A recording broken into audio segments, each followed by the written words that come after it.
you all for joining us. We have a relatively light agenda, and I'm just checking to see if we have quorum.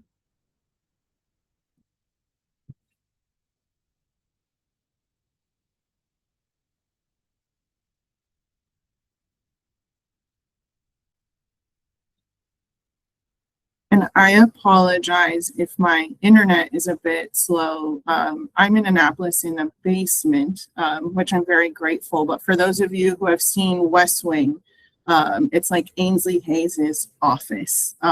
So we have space and we're grateful for this space. But if I have to turn off my video, I apologize. Let me check in with my colleague Alex to see if we have, I think we have a quorum. Yes, you're correct. I just checked and we do. Okay, perfect. Great. Well, buenos dias again, everyone. Happy Tuesday, the day after Sine Die. I had a chance to come to Annapolis and see it for myself firsthand, and it was great to run into a lot of your colleagues. I do want to say a special thank you to our Executive Director of External Affairs, Ms. Megan Music, for getting MHEC through a really big session for us. So thank you, Megan, and thank you to all of our segmental counterparts. I know a special shout out to Dr. Phillips for hosting us when we had in-person meetings, and that's a wonderful opportunity that folks have every Thursday to get together and be in person and have a chance to talk a bit about what's happening during session. I do just want to take a moment to say hello and express my gratitude to this team. Today marks day 16, week 3 of being in the role of interim secretary, and I am honored by the opportunity. I will just take this chance to say a little bit, give you a little bit of my background, and then we can jump into the rest of the meeting. So for those of you who I haven't had a chance to meet, my name is Elena Quiroz Savanes. I recently came to Maryland about 16 months ago as a deputy secretary. Prior to joining MHEC, I was a chief of staff and assistant commissioner for academic affairs at the Department of Higher Education in Massachusetts for about 11 and a half years. Prior to moving to Massachusetts, I was in Florida, so I am the product of the intersection of public policy and public education. I am a child to 2 immigrants, one from Honduras and one from Peru, and I grew up in Miami.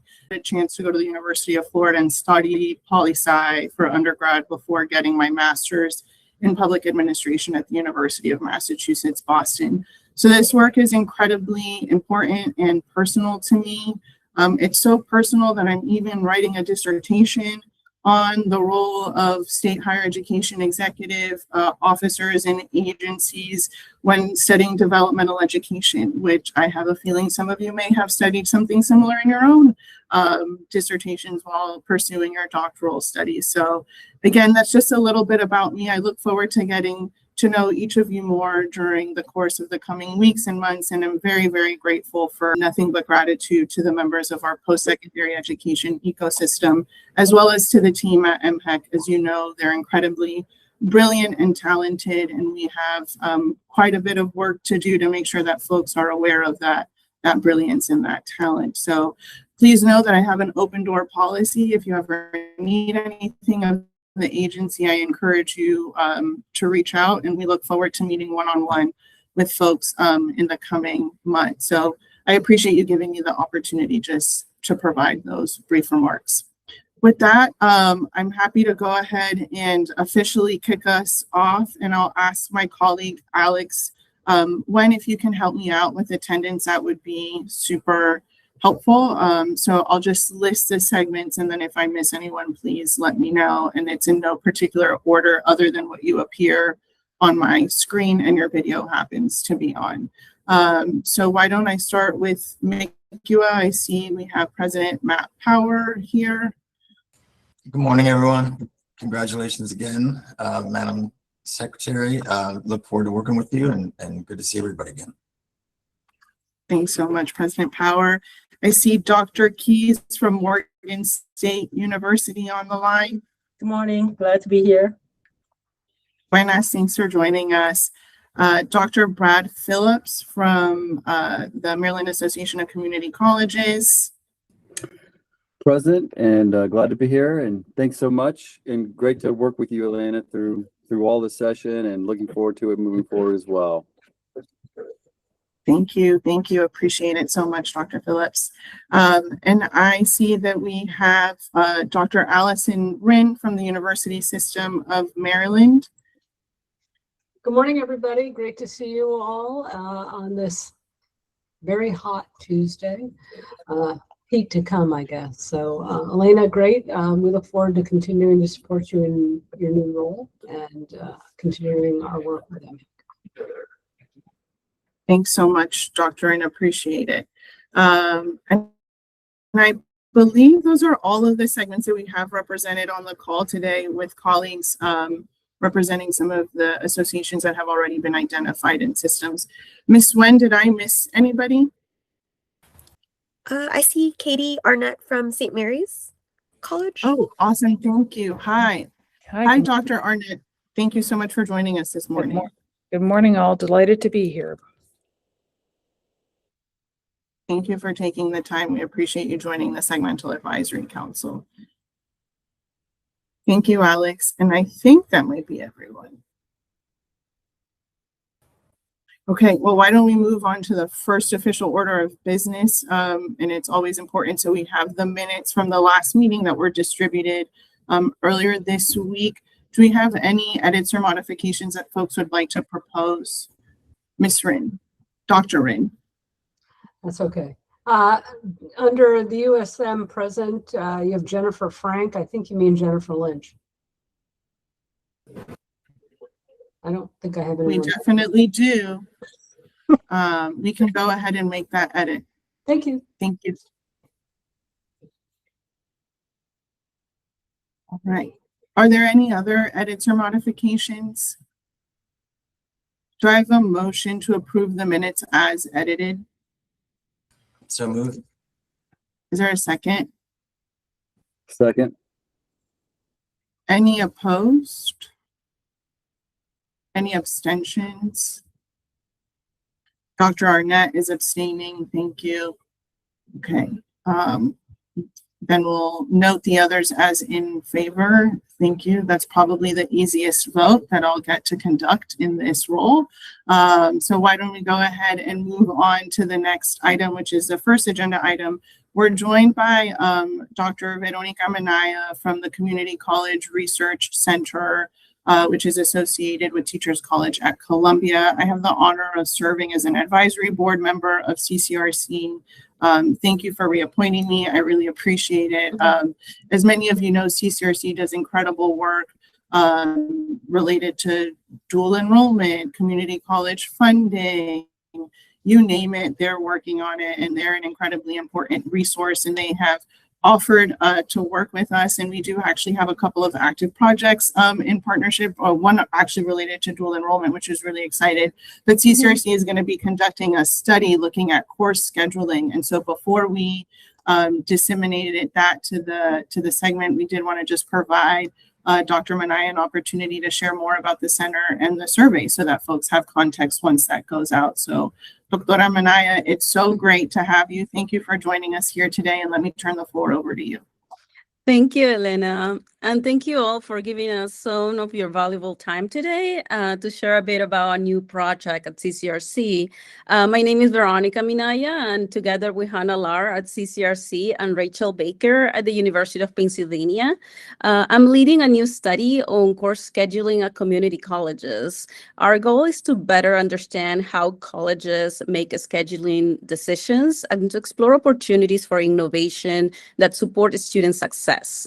So we know that course scheduling is not just a logistical issue. It plays an important role on whether students can enroll in the courses that they need at the times and in the formats that work for them, and ultimately in whether they can make progress and complete on time.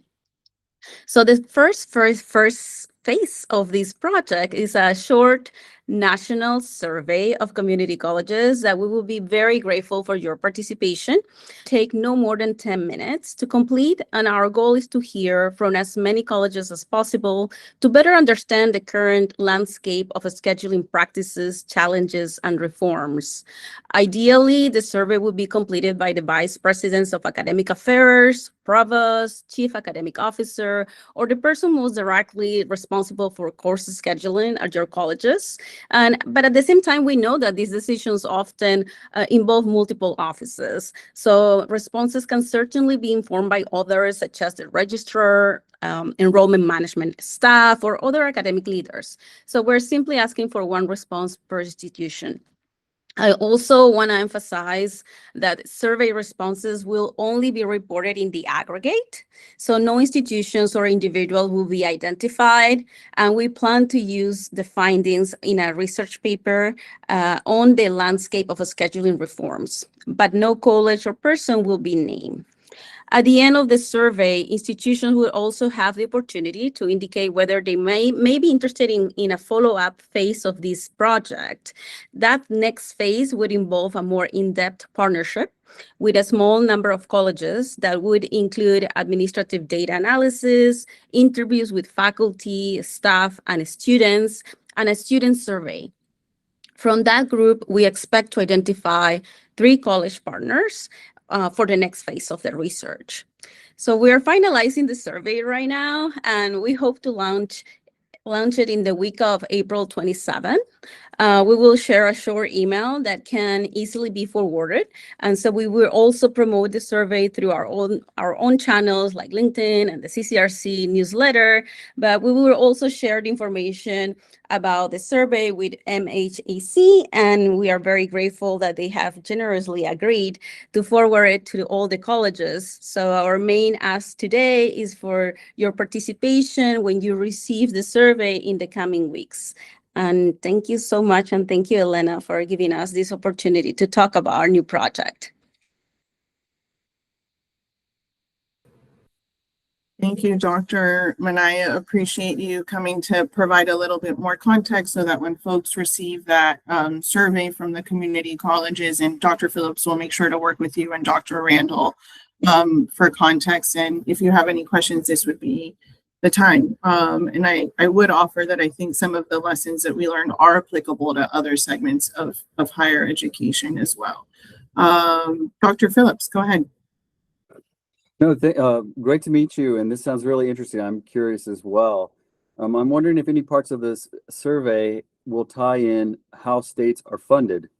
Some states are funded based on full-time day equivalent students, so there's probably more incentive to work within that parameters, where Maryland just is different as well. It's sort of more of an FTES utilization.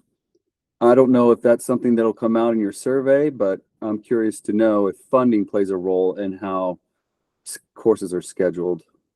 Definitely funding plays a role. I mean, resources play a great role in like what can be offered and access.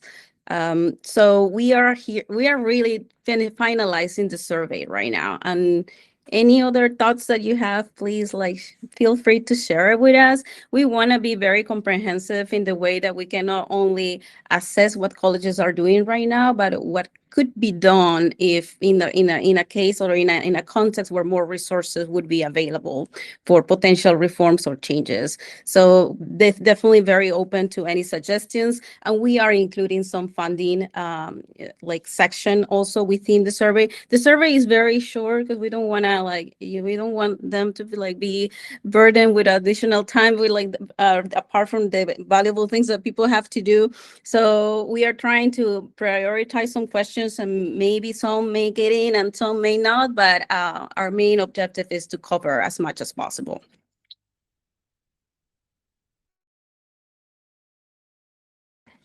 And Elena, I'm very thankful, and unless anybody else has any questions, I'm gonna just say goodbye, and hope all of you have a great day today. Thank you, Dr. Minaya. I'm not seeing any other questions, so mil gracias. Appreciate you coming, and maybe we'll have you come back, invite you for a later date to present some of your findings once they become available.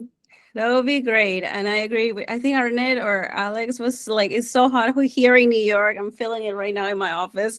So I'm wishing you a very sunny day today and enjoy the heat. Have a Thank great you. day. Bye. Take care. I hope everybody's HVAC systems are working because it is supposed to be quite hot this week. So why don't we go ahead and turn it over to the next item on the agenda. We have Dr. Emily Dow, Assistant Secretary for Academic Affairs, who will provide an update on the workforce needs analysis. Dr. Dow, you are joining us live from the library as you prepare to engage in a conversation around aligning math later this afternoon. Is that correct? That is right. Yes. And I just realized how much of an echo I have in this room.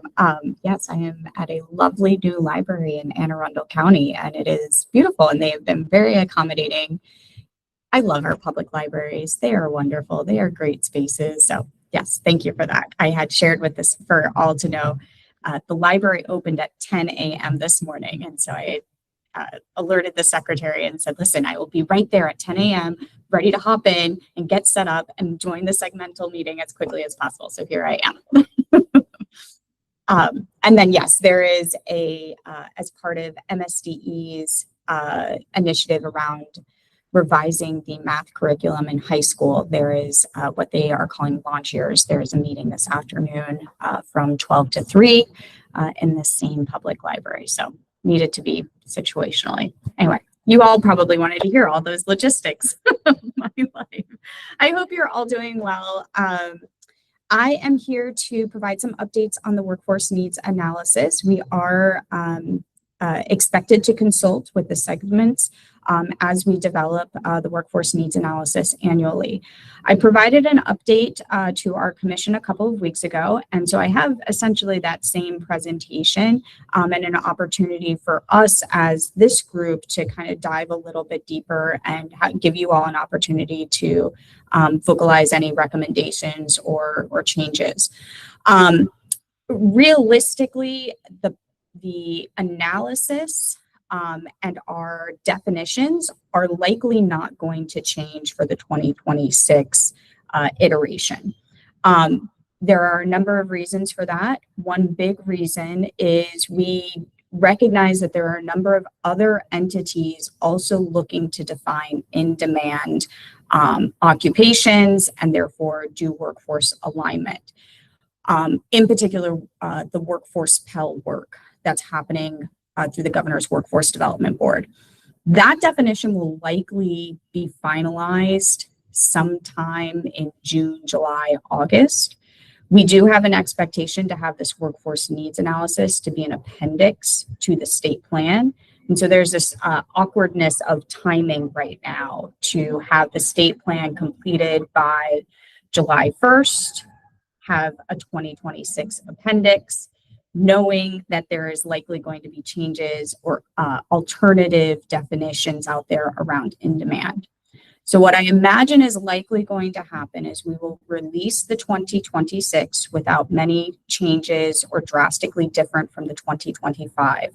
As soon as we get clarity on the workforce Pell definition of in demand and continue our conversations with Department of Commerce in light of the lighthouse sectors, I would not be surprised if we turn around a new iteration towards the end of the calendar year of 2026 that accommodates those changes. So that's why I'm hesitant to make any big changes right now in the most immediate next 6 to 8 weeks, knowing that we're going to need to make changes in light of those kind of just timing elements, particularly around workforce Pell. Now that I've said that out loud to you all, how does that feel for this group? Concerns, questions, process-wise, does that feel okay? Is there something that I am missing in terms of releasing the 2026 needs analysis? And that certainly seems reasonable from our end, given the timing. Can you talk a little bit about the input into the Governor's Workforce Development Board's work on workforce Pell?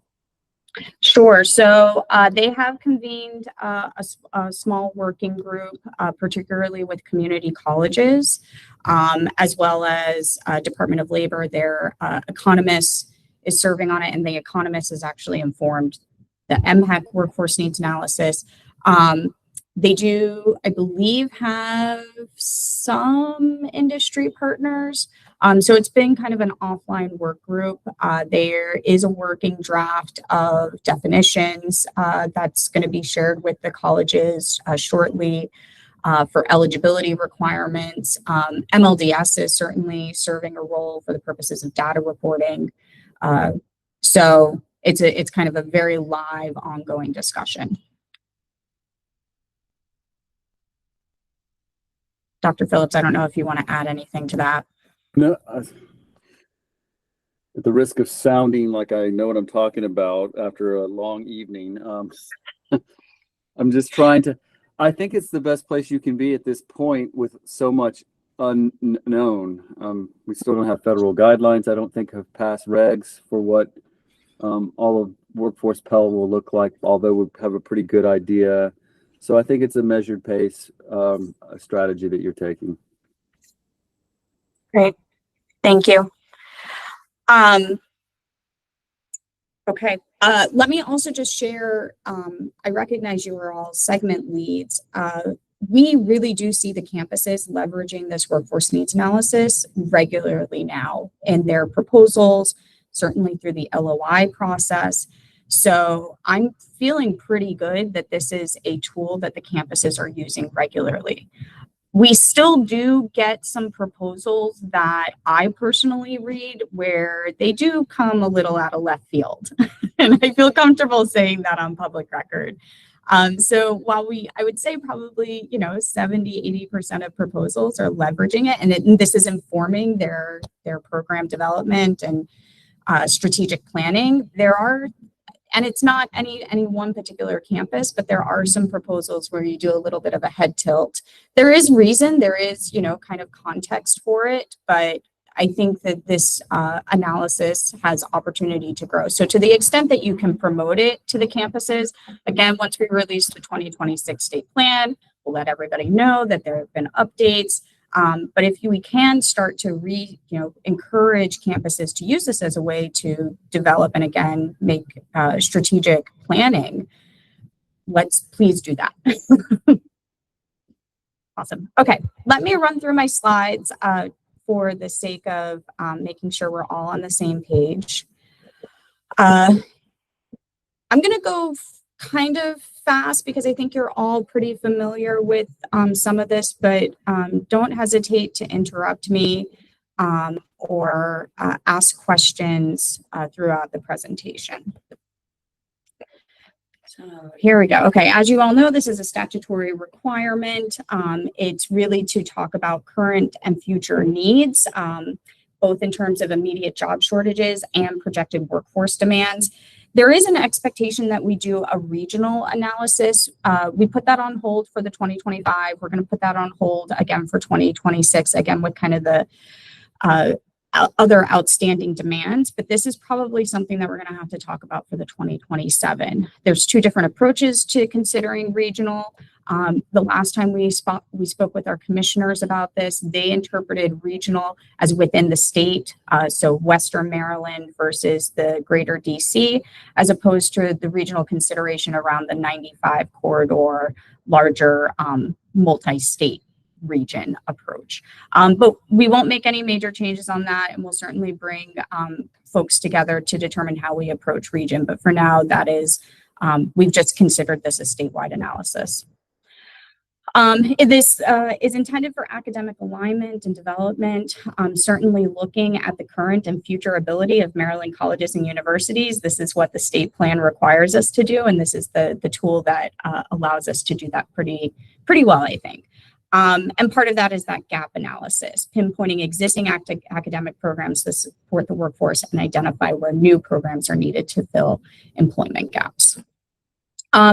Emerging is going to continue. I'm sure you heard some of the legislative discussion around how we have defined emerging. We welcome an alternative way to define emerging. The process that we have right now has been developed in consultation with Department of Labor and Department of Commerce. It's really hard to look into a magic ball to say in 5-6 years what's going to be. I continue to refer drone technology as my best example right now, as a way to demonstrate that it's an emerging field.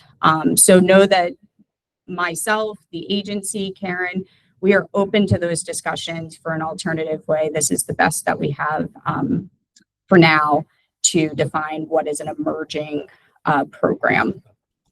And then, of course, this is all intended to be, as some of you will have heard Commissioner Agu talk about, one single source of truth, so that we all can understand. So if there is concerns about, and concerns is maybe a strong word, but if there's opportunity to include other data sources for a particular field or a particular industry, we welcome those data sources for consideration for inclusion. We will be circulating this for input in the coming weeks. So we will put it out, and campuses will have an opportunity to say, well, hey, you know, occupational projections are great, but for this particular field, here's another data source that's describing the need for particular occupations or industries. So it is intended to be, and that's why it's so important for us, if we are going to have another entity defining what is in demand for the purposes, particularly for federal financial aid, we do need to be aligned if we're going to try to be this single source of truth. So all the more reason why Workforce Pell is a consideration in all of this. And again, this is an annual update. We're expected to provide this analysis annually. Yes, President Power. Sorry, Emily, thanks. Do you anticipate sort of the input coming from campuses and then the program review process, advisory committee weighing in? Is that sort of how it'll be finalized if there are additional data sources brought in and then brought to the commission, obviously? Is that the... Yeah, so my thought on that was because the program review process advisory council is intended to be about process, not necessarily spending a lot of time alerting them to this work. They'll definitely be part of the circulation document so that they're aware and they can provide input. But quite frankly, next week, it was just going to be a quick bullet item and not an in-depth discussion. If you recommend something different, happy to consider that. But they'll be aware of it. And again, not this kind of in-depth conversation.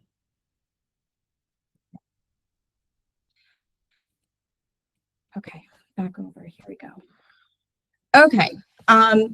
Again, I think many of you are aware, we have, for the 2025 analysis, we have separated it into 4 appendices. Appendix A and B focuses on in-demand. So we start with in-demand occupations.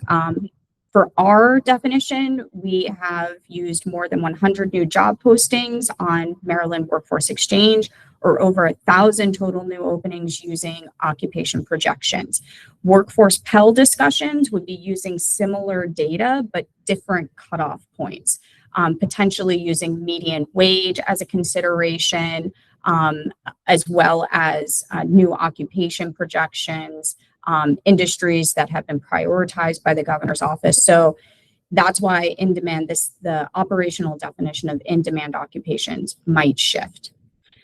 Appendix B is then through the SIPSOC crosswalk, the academic programs that would support in-demand occupations. That likely will not shift, just the source of in-demand occupations and the relevant academic programs.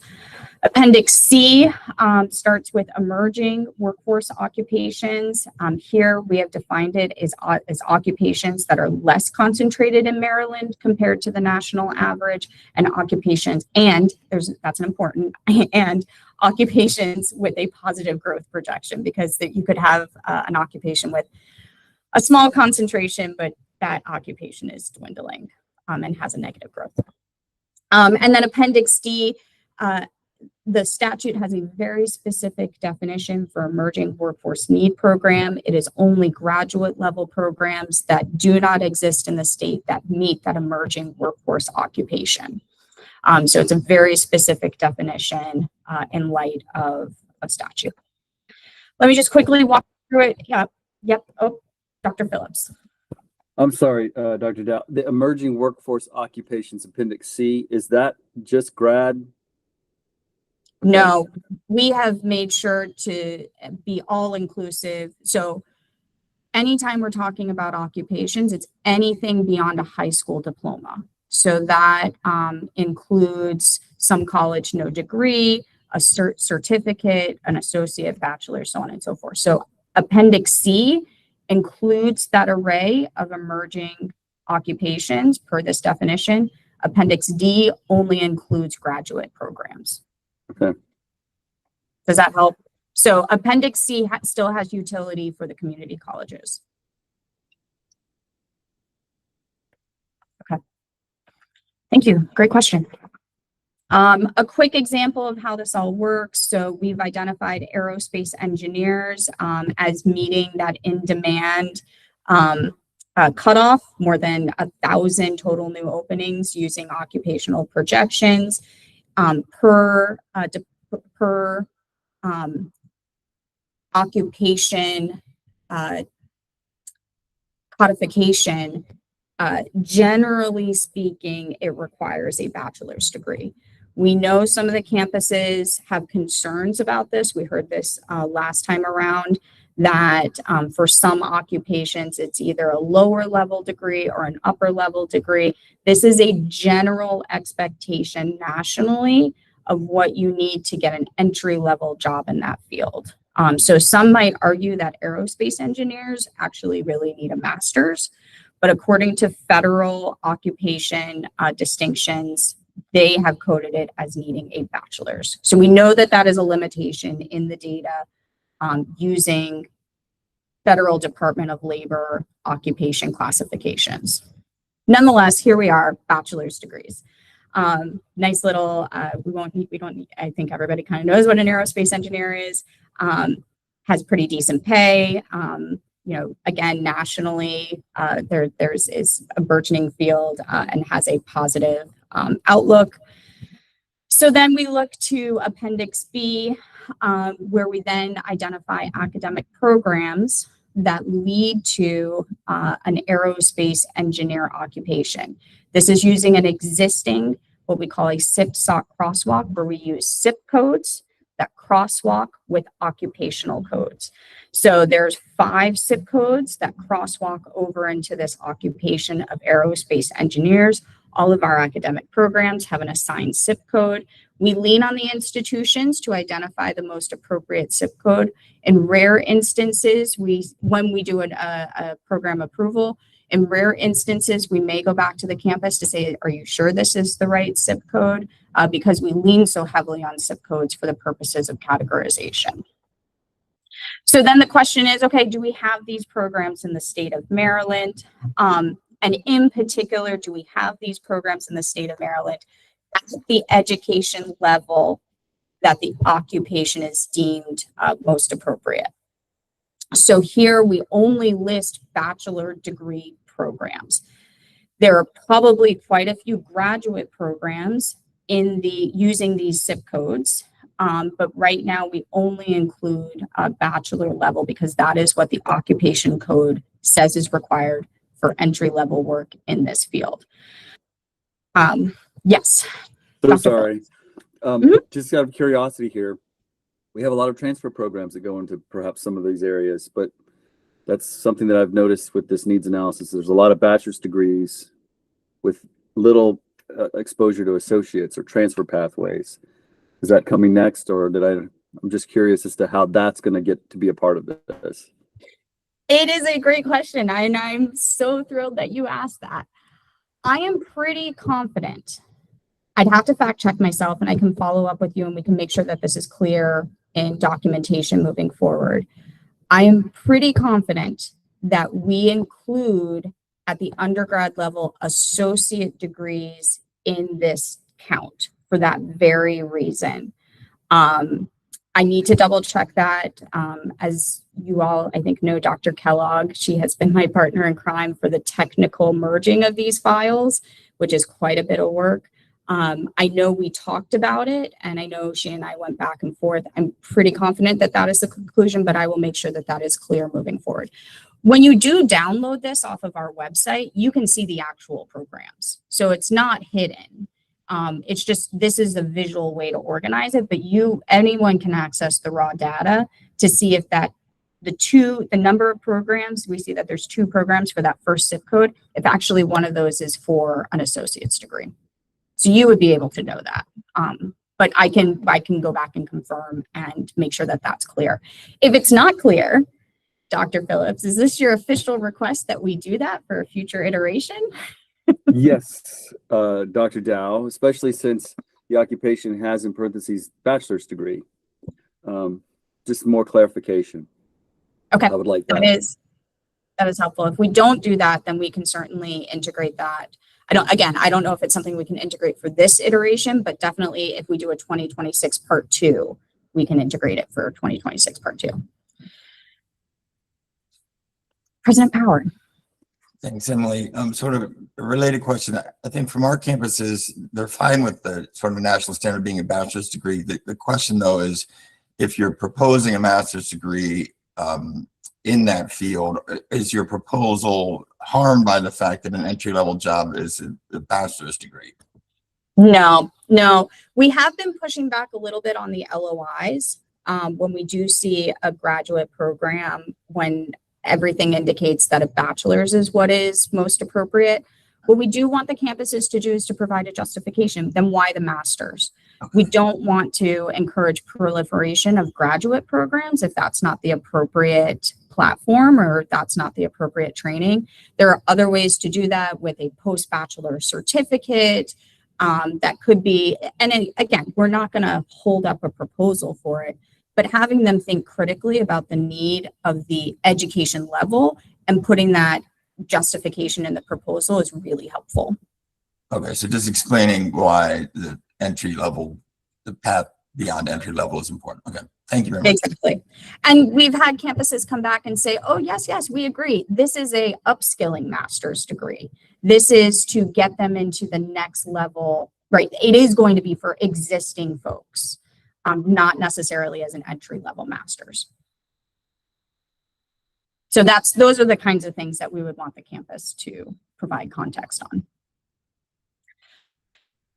All good questions. I really appreciate all this. Okay, so then great number of programs, and then we provide the number of degrees or certificates awarded for those programs using our degree files. And what's notable here is we have 2 zip codes that do not have any undergraduate programs that could lead into aerospace engineers. We have quite a few students graduating from electrical and mechanical engineering programs. But if we're really thinking about aerospace engineers, we don't have any astronautical engineering programs, at least when we ran this analysis in 2025. So this is where I think a campus could be like, let me scratch my brain a little bit. Could we set up an astronautical engineering program at the undergraduate level? And what would that look like for us? Or can we shift one of our electrical or mechanical, that's probably a long shot in the engineering field, but nonetheless, but this is how campuses could start to use this analysis to think about academic programs and uniqueness to some degree. So that is Appendix B and how to leverage it. Let me bump us over to Appendix C and D. Let me start with D because the definition is so static. It's so defined. It is a unique graduate level degree not currently offered in Maryland that addresses a rare, innovative industry need and has the potential to attract long-term funding. So that is the essence of the statutory definition of emerging workforce programs. In order to identify those rare, unique, we have to then identify the occupations.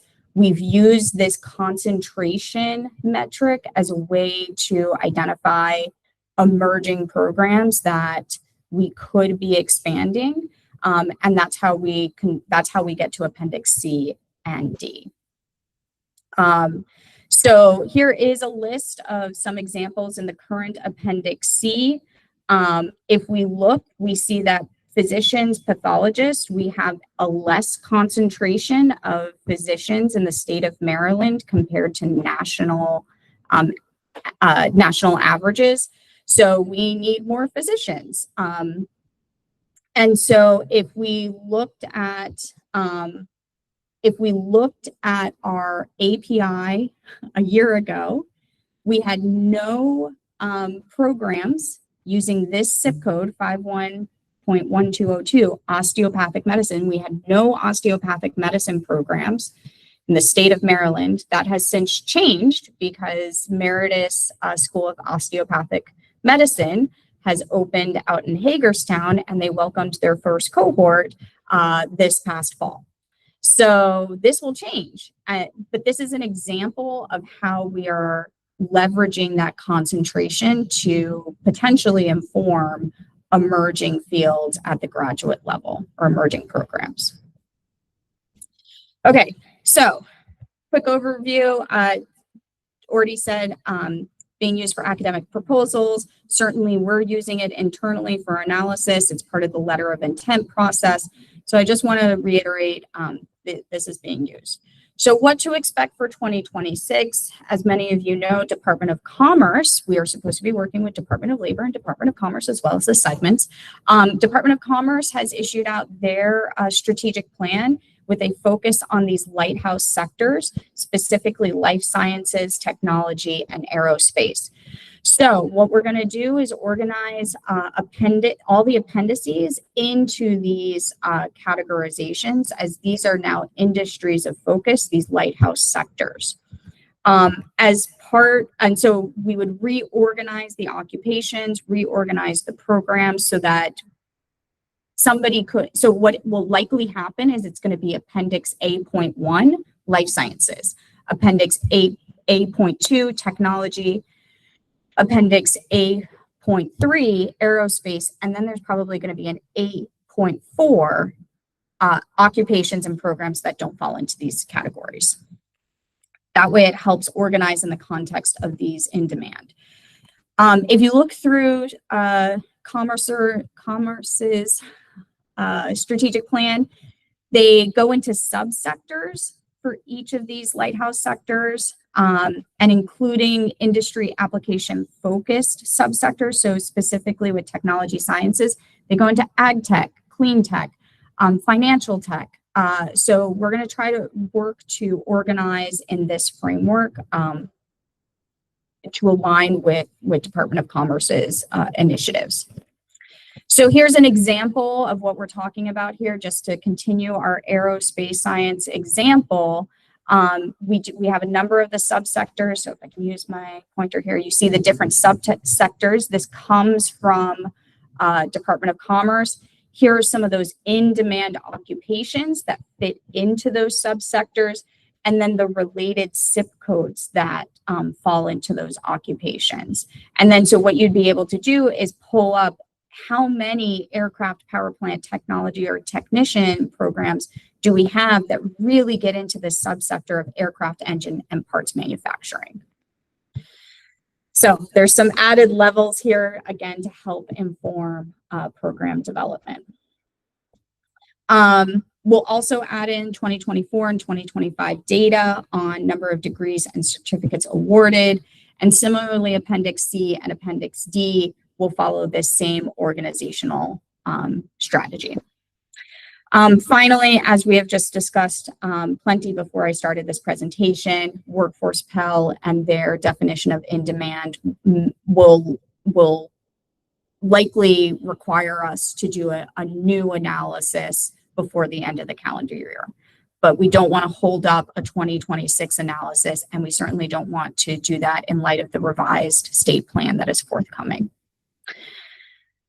So that's what we're looking at. As I said, we will likely circulate this with feedback. It'll be memo form. We'll post it up on our website. There'll be what we'll do is a Google Doc, a Google survey where people can answer open-ended questions, or they can upload some formal commentary for us to consider. So I hope to have this kind of ready to go no later than the end of the month, ideally as soon as possible. Okay, Dr. Randall. Thank you for that. This is great data, lots of data. In terms of when you say organize and reorganize, when the real magic happens when you can take these data, put it into some type of dashboard where it allow people to do pattern recognition. Is that something that you're moving towards? I know it's a lot. I know working in Power BI, which is something we're doing here at MAC, but I was wondering if that's the way you're moving in terms of how you're organizing the data, et cetera, because then it'll allow for those of us who are using this, yeah, you could have the raw data, but if you really want to look at that pattern recognition and start focusing on strategy, having those dashboards. So I was just curious as to what your thoughts are about that. Thank you. Yeah, I think you and Dr. Kellogg have been talking because she definitely has mentioned that she sees a vision to make it work that way. Because quite frankly, to make these Excel files, I'm having to do quite a bit of manual labor to make them into pivot tables, to make them static PDFs, which I know they have their own clunkiness. So yes, I think we all see that vision. I think we need to go through maybe one more year of it. I think I'm not concerned, but I want to make sure we're all okay with this approach. Gotcha. And how we're organizing it. But yes, that has been something Dr. Kellogg and I have discussed as a way to better visualize and make it more interactive. Great. Thank you. Sure. Dr. Rin. You know, I don't have a specific, I don't know if I have a specific issue or what the story is. Excuse me. I understand the importance of going to college to get a job, whether that's starting at a community college, finishing at a community college, 4-year graduate. I went to college to get a job. I wanted to be a teacher. Had to go to college. Can't be a teacher. So I get that. Yeah. And I wonder, is there a place for innovation and thinking ahead, but also traditional higher education and the needs of degree programs and faculty that maybe are not sort of only focused on workforce. I have been disappointed in MHEC's focus that does not always include 4-year degrees. And I'm saying that as politely as I can. And you all know I'm retiring, so I can say whatever the heck I want now. So I hope that the work that we continue with Workforce Pell, which again, the way this is going to roll out, we'll see. But there is a place for all of the degrees we offer and the certificates and those things. But the research continues to tell us about bachelor's degrees and the importance of bachelor's degrees, and increasingly the importance of graduate degrees. And this state does not fund its community colleges properly. I don't know how I say that properly, Brad, but they don't. And so that harms us, both in the private university sector and in the public, to get our transfers. So someone needs to figure that out. And I hope there'll be more understanding that how 4-year universities operate. We don't wake up and say, hey, let's start aeronautical engineering tomorrow. That's heavy lift. A lot of people, a lot of faculty, maybe those faculty don't even exist yet. So I get it. There's future stuff we should be thinking about. But I do think MHEC needs to get itself steeped a little bit better in the operation of 4-year universities, including the 2-year to 4-year transfer pathway. So I'll leave it at that. Obviously we need to do this. It's, what we have to do. And I like the way that you're approaching it. You're organizing it. And I do like the idea that Monica suggested of allowing people to manipulate the data through dashboards. So I'll leave it at that. And again, just hope that we see sort of the whole swath of higher ed a little bit better. Thank you for that feedback. Okay, Pending no other questions, more to come on this front. I appreciate the questions and the feedback, and we'll continue on with this work. Great. Thank you. Secretary, I turn it back over to you. Thank you, Dr. Dow, and I echo your comments of gratitude. This was a really robust discussion, and I'm glad we had a chance to do a deeper dive. I know that you presented this to the commission at the last meeting. I think it's helpful to get those comments from our Segmental Advisory Council. So thank you again also for sharing it for the broader group for vetting with our institutional partners. There is, that was the final item for today's agenda. I would just like to invite this group, if you have items that you would like to discuss